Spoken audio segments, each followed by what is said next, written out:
Yo, what is up, you guys? We're back with another Forge Master video, and in today's video, we're just going to be making like a part 2 on how to progress faster, but this time I'm like way more experienced.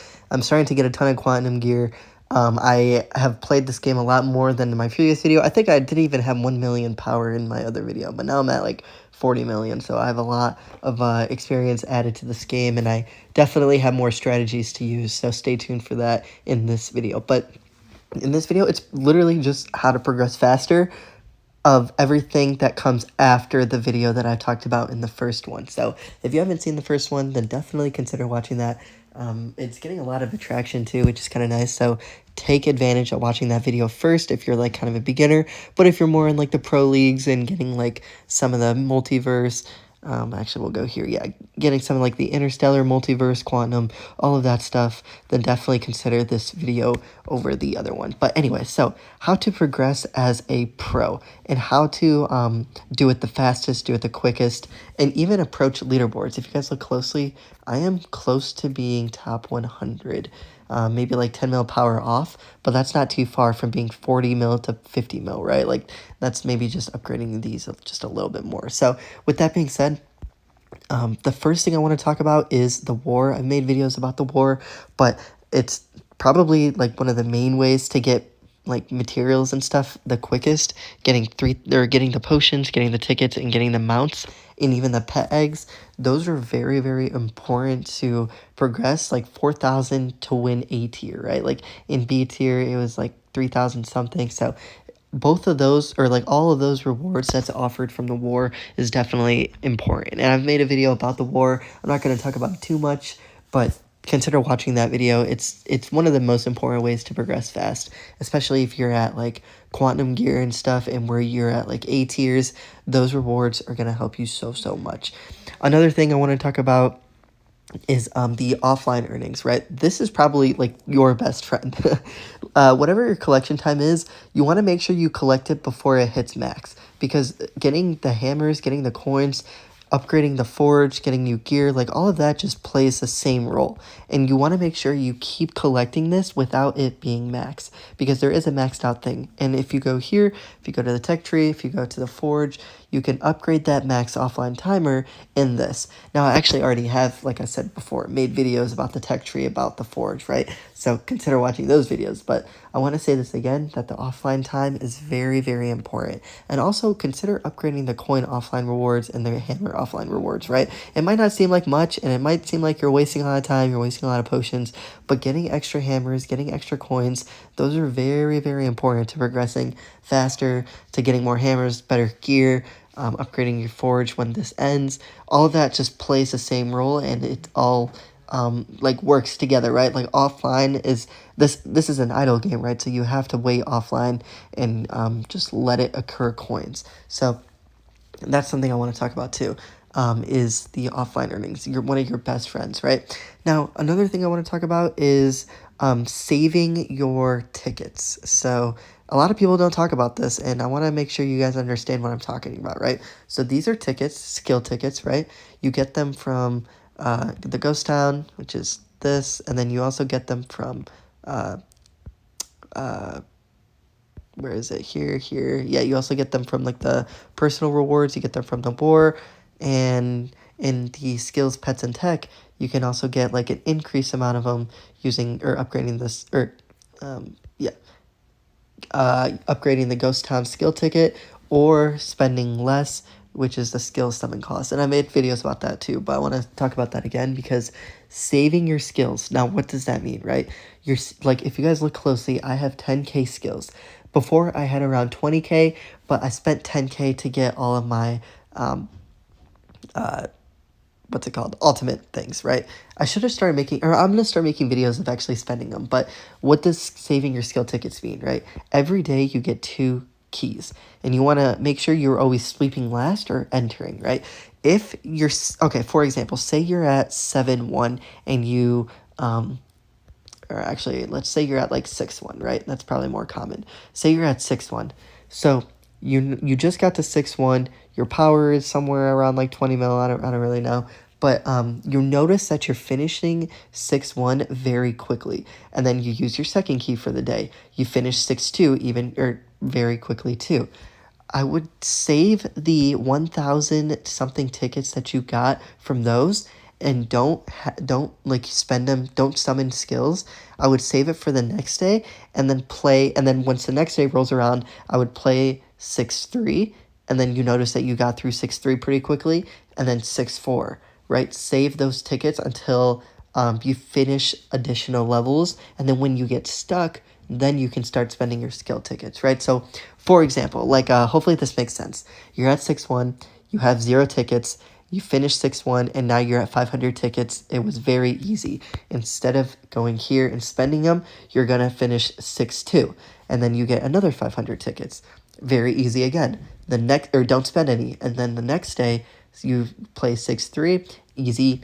6-4, easy. Save all those tickets. 6-5 next day is easy, but then 6-6 is not easy, right? Like for some reason, it just got more health, more power, and the enemies were just too powerful, right? So then you just saved up like 4,000, or wait, what? Let me do the math. 3,000 tickets. You just saved up 3,000 tickets from just playing for 3 days. Now you have 3,000 tickets to spend to start summoning your skills. Now, why do you save up, or why do you save up to summon them skills? Because say you're at 6-1, right? And you get 500 tickets here. Your percentages are pretty low for like ultimates, right? It's 0.21.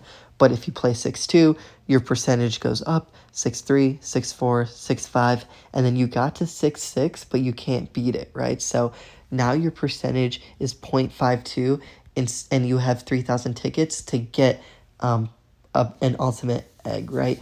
But if you spent your tickets at 6-1, then you only had a 0.21% chance, and you only had like 500 tickets to get a 0.21% chance here.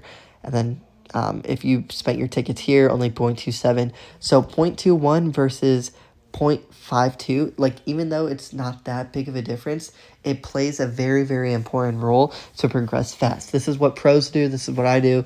I actually don't really know. I don't really talk to a lot of people in this game, but I'm assuming this is what pros do because it just makes sense. And then you save up all your tickets. If you go through all the easy stages for you, and then you spend the tickets when it doesn't get easy. So you have a higher percentage with a ton of tickets to hopefully get lucky and start getting ultimate skills, right? So that's one very, very important way to progress fast. And I want everyone to take advantage of that because it will just save you so much time, and it'll help you progress a lot faster. Now, another way is to progress faster is playing the Gold League. Now, Gold Leagues, or not Gold League, just the league in general, right? Playing the league in general. When you get to like my type of gear, or not even my type of gear, Interstellar, Multiverse, or Quantum, right? This is when substats really, really matter. Like you first unlock substats in Modern Space, and you're just learning about them, but Interstellar, Multiverse, and Quantum, and Divine, I guess. Oh, my bad if you can hear my roommate. But yeah, all of those, like all of the later ones, those are very, very important, and you need to make sure to utilize the correct substats that goes well in 1v1s. Now, for example, what do I mean, right? In the leagues, it's only 1v1s. You're only up against one player, so you don't need like any of those like splash skills or whatever that does. Like, okay, I'll try to explain it as best I can, right? So for substats, you want to make sure you use pretty much whatever does like the most amount of damage and allows you to survive more, right? So if you look at mine, let's look at here. Yeah, so if you actually, honestly, let's look at like one of these players, because I don't want to show quantum gear because that gives double stats, right? So for example, this guy's using high percent lifesteal but low percent double chance, and then a high percent attack speed. First of all, I just want to say I think lifesteal, double chance, and attack speed are the best things you can use specifically for leagues. It helps with 1v1 so much. Now, if you have a legendary like skills, if you have all legendary skills, then a lot of people take advantage of skill damage. But once you get ultimate skills, the ultimate skills are not very good, so you don't want to really utilize skill damage as much. But if you do have legendary skills and you notice that skill damage is going to help you a lot, which I should have made videos about that when I had skill damage and legendary and legendary skills, because that's what I did too. But you want to make sure you're using the right stats for the gears that you have. So I just want to not confuse anyone, but if you do have the legendary skills and you notice that skill damage is helping a lot, then just tier stack the legendary or tier stack the skill damage and get a higher percentage for that. Even skill cooldown is good, but the damage is more important. Now, like I said before, the double chance, life steal, and okay, yeah. I want to specifically talk about this guy. He has a, first of all, if you can do range over melee, that's a million times better. So take advantage of range because it just works well with winning 1v1s. If it's like ranged against melee, you'll notice that range gets like the first few hits all the time, and it helps with whatever substats you combine with it. So, okay, so what I want to talk about first is, hopefully I'm not confusing people, but if you are confused, let me know. Interstellar and Multiverse, right? Those two do not have double skill sets or double substats. So you want to make sure. So, okay, let's go all the way down here. Yeah, you want to make sure you're only rocking or you're only stacking the skills that matter, right? Like, for example, you don't want a million different things because you only have one skills or one substat to work with. So I really like what this guy's doing. Lifesteal, double chance, and attack speed. The double chance isn't 100%, but it's pretty close, and his lifesteal and attack speed is very, very high. Now, the damage and crit chance, I'm assuming they come from the pets. Let's see. Crit chance here, and okay, damage is probably this. Yeah, okay, the mount. So the damage and the crit chance is completely useless. I mean, the damage helps a little bit, but his substats are very important because he uses lifesteal, double chance, and attack speed. So he's using the substats that works for his build, and it's really, really important to note that, right? Because this guy, he's most likely doing very good with his 1v1s, especially with like power levels that's next to him. So basically, like, overall what I'm trying to say is that the substats matter so much. So if you have gear like Multiverse or Interstellar, then you want to use one substat, or you want to use very few substats that work well together, like double chance, attack speed, and lifesteal. Now, if you want to use all skill damage and skill cooldown, that works too, but make sure you're not using any ultimate pets, or I mean ultimate skills, because those are not very worth it, right? Like, if you're using any skill stuff, then you want to use all legendaries. Now, another thing I want to talk about is the quantum gear. So I just got the quantum gear. They give you two of the skills or substats, and then also when you get legendary pets, you just start to unlock the two substats. So both of those, like, allowing you to get two of the substats allows you to use more different variations of substats. So if you look here, these are pretty much all the subsets that you can get. Now you can start working with more than just lifesteal, double chance, and attack speed, right? Like, you can use some health regen and block chance build, or you can use crit damage, or you can even use skill damage, right? This is what I'm using, and I want to talk about why it's the best. So attack speed, double steal, and lifesteal, or double chance and lifesteal. All three of those are perfect for Interstellar and like Multiverse, right? But when you get to Quantum, I still think that's OP, but you can start using other things, right? So for example, what I have is some damage and some range damage just for the additional damage, right? Now, typically I wouldn't do range damage or damage. I would try to do more lifesteal, more attack speed, all that good stuff.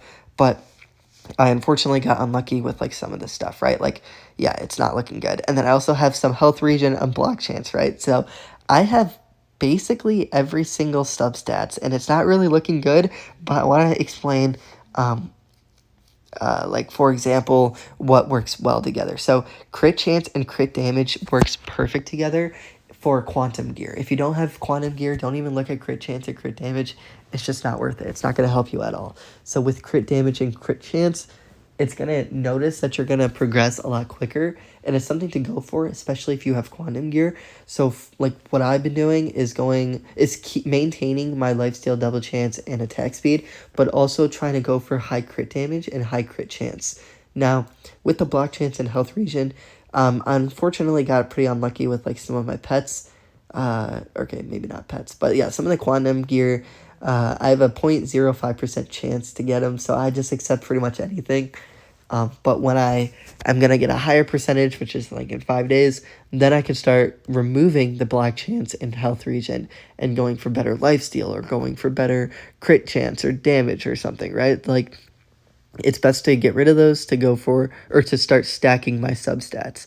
And then skill damage just comes from like this, or it comes from one of these things, and it's completely useless. But I'm definitely going to get rid of the skill damage soon. So when you get Quantum Gear, it's pretty OP because you get different substats and you can like start stacking them, and it's OP, right? So progressing fast just comes from knowing how to play the game with substats, collecting your offline timer, utilizing your higher percentages to get better things, and like your ghosts and your skill tickets. So I would start saving up your actually, I guess it doesn't really work for here too.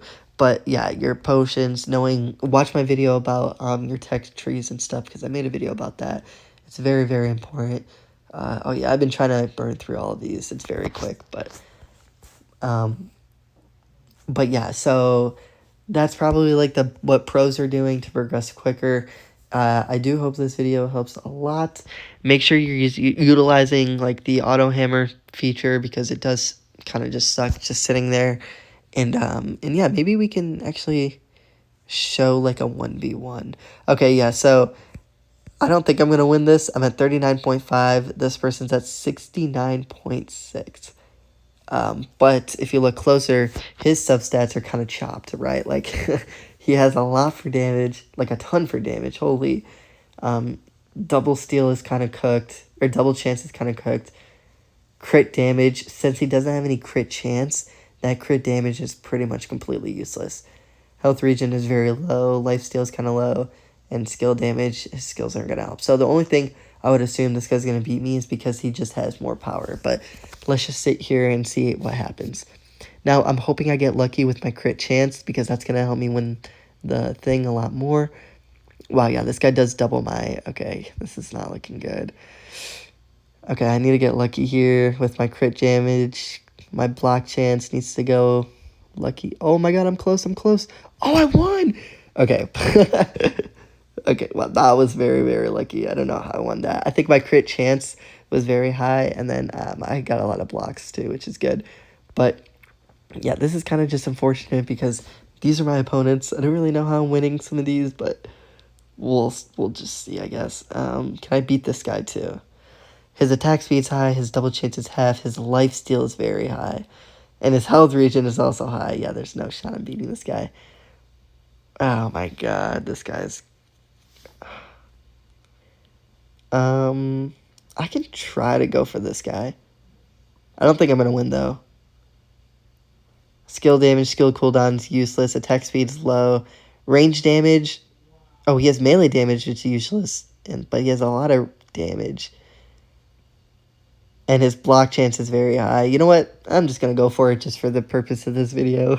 We'll see what happens. If I win against this guy, then that's what's up. But, oh, yeah, no, it's not looking good. I need a lot of crit chance, because I feel like crit chance is OP here. Yeah, I'm not beating this guy. He has double my power, so that's okay. It was worth an effort. But I'm still 18th, which is pretty OP. But anyway, yeah, that's pretty much it for this video. If you guys... I'm going to start making just, like, playthrough videos. Just, like, every day I'll show you, like, what it's like to go through the Hammer Thief, Ghost Town, Invasion, and Zombie Rush. And then, donating in war and stuff, and converting points, and playing the, leagues, too. Also, if you look at my league, it's, leaderboard players. Like, it's all leaderboard players. Like, I'm just going to keep scrolling until one player is not in leaderboards. Oh, okay. Well...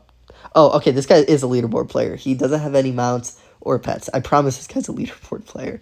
It's kind of funny. So, yeah, let's just keep scrolling until we don't see someone on leaderboards. Yup. So, I'm looking for anything that's 44. Okay, I think this guy's not on leaderboards. But the first 30 players in this league are on leaderboards, which is absolutely ridiculous. Like, I don't know how I can compete against that, but... Okay, 47. So, like 30-ish players. I don't really know the exact number, but it's insane, and somehow I'm doing better than most of them. So I guess I'm doing pretty good for where I'm at. But anyway, if you guys enjoyed watching this video, then definitely let me know. And yeah, I will see you guys in the next video. Bye.